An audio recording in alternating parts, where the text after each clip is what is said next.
Hello Precalc, welcome back for the third and final video on 10.5, fraction decomposition, partial fraction decomposition. So we've only been dealing with one type of problem so far, and the problems that we've dealt with have had denominators that have non-repeated linear factors. There are two other types, but we are only going to do one. The third one, you'll learn it probably next year. The second type of partial fraction decomposition is when the denominator has repeated linear factors. Denominator has repeated linear factors. So let's do this example. This will be example 4. Let's say we need to decompose x plus 2 all over x cubed minus 2x squared plus x. All right, you'll notice the denominator, it can be factored. We can factor out an x to start with. So x times, you'll have x squared minus 2x plus 1. And then from there we can factor that. We're going to end up with x plus 2 all over x times x minus 1 times x minus 1. Or another way to think of it, or another way to write it, is x times x minus 1 quantity squared. So notice we do have repeating linear factors. All right, x minus 1 is, there's two of them, so it's repeating. So when you have something like that, we're still going to follow the same kind of steps. What we're going to do to start off with is we're going to rewrite this with an a, a b, and a c. All right, so we know that this x plus 2 all over x times x minus 1 quantity squared is going to be, we're going to take a and put it over x, all right, plus, and then we're not going to just do b all over x minus 1 quantity squared. If it is repeating, what you're going to have to do is start with whatever's repeating. It'll probably be raised to like the second or the third power. You're going to start by raising it to the first power and then raise it to the second power. And if it goes up to the third power, then you do it again. So this x minus 1 quantity squared, we're going to put b all over x minus 1. And then we're going to bump up the exponent and put c all over x minus 1 quantity squared. So people oftentimes forget the x minus 1. So if it is a repeating, you're going to have to start with it to the first power and then write it to the second power. All right, so that's kind of the hint with that one. By the way, like you might have your a over x minus 1 and your b over x minus 1 quantity squared and then your c over x. That's fine. It really doesn't matter which one of these has an a over it versus a b versus a c. As long as when you go back to rewriting it, you put it in the correct numerator, you're fine. I did not address that earlier, and I probably should have. So we've got this. We're going to start off the same way. We're going to clear the fraction.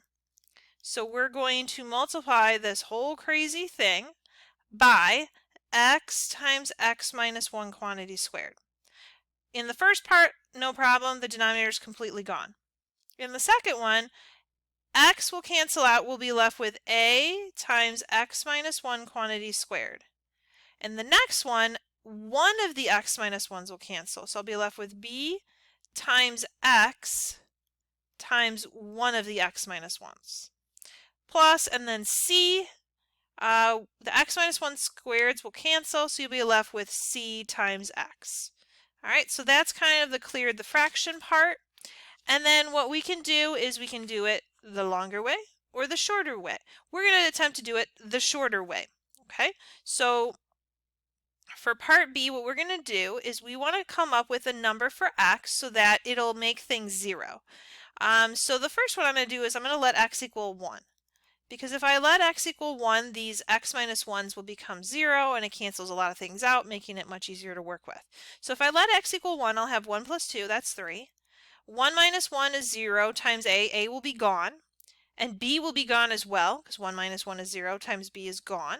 So I'm left with c times 1, or just c. And that's it. So c is 3. Nice and easy. Okay, we're also going to let x equal 0. Because if I let x equal 0, this b will cancel out, and so will this c, which leaves me with just a, which is really nice. So if I plug in 0, I get 2. And then 0 minus 1 is negative 1. Negative 1 squared is 1, so I'm left with 1a. b times 0 is gone, c times 0 is gone, so I know that a is equal to 2. All right, the only letter I have left to find is c. All right, what we're going to do is we still need b. So we're going to substitute in to the problem right above here.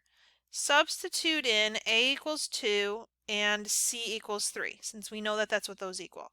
So I've got x plus 2 equals a, 2, times x minus 1 quantity squared, plus I still don't know b, so b times x minus 1, and then c times x, 3 times x. All right. From here, what we're going to do is we're going to pick a value for x. This time we don't need to make anything 0 because we only have really b left to find.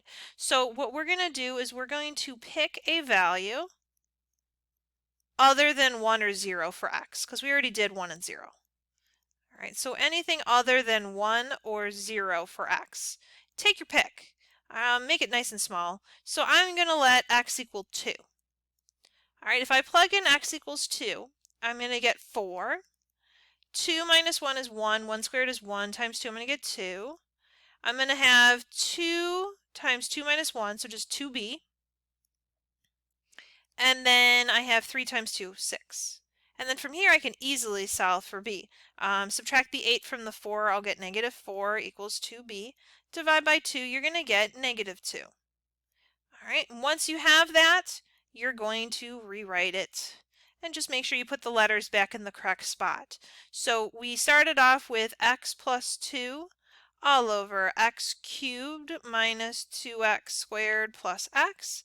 And we're going to set it equal to a was over x, so a was 2, so 2 over x. And then we had b all over x minus 1. b is negative 2, so negative 2 all over x minus 1. And then we had c, which is 3 all over x minus 1 quantity squared. And then you're done. Okay, so that's how the repeated linear factors works. We'll do one more just as a setup so you can kind of get the idea of how this works. And then I'll let you go. So for the setup only, if you have something like, x cubed minus 8 all over x squared times x minus 1 quantity cubed. All right, so the way that this is going to work, just for the setup, just so you understand how the denominator part works, is we're going to have a all over something because these are both repeated. Okay, x squared is repeated because it's an exponent other than 1. And x minus 1 is repeated because there's 3 of those. You're going to start off with the repeated linear factor to the first power. So we have to start off with x. And then in your next fraction, you'll go up to x squared. And it only goes up to x squared, so I'm done with that piece. Then the other repeated linear factor is the x minus 1. There's 3 of those. We have to start with it to the first power. So it'd be x minus 1 to the first power. Then you bump it up and you do x minus 1 to the second power. But it's to the third power, so we need one more. And we'd have x minus 1 to the third power. All right, this is a really long one that we usually won't have 5 variables, but I hope you get the main idea of how the denominator is supposed to work. If it's a repeated linear factor, you have to start with it to the first power, and then go to the second power, and the third power, and the fourth power, and keep going until you get to whatever the exponent happens to be. Usually it's only 2 or 3. And so that's what we did for both of these. I hope that helps. Thanks for listening. Thanks.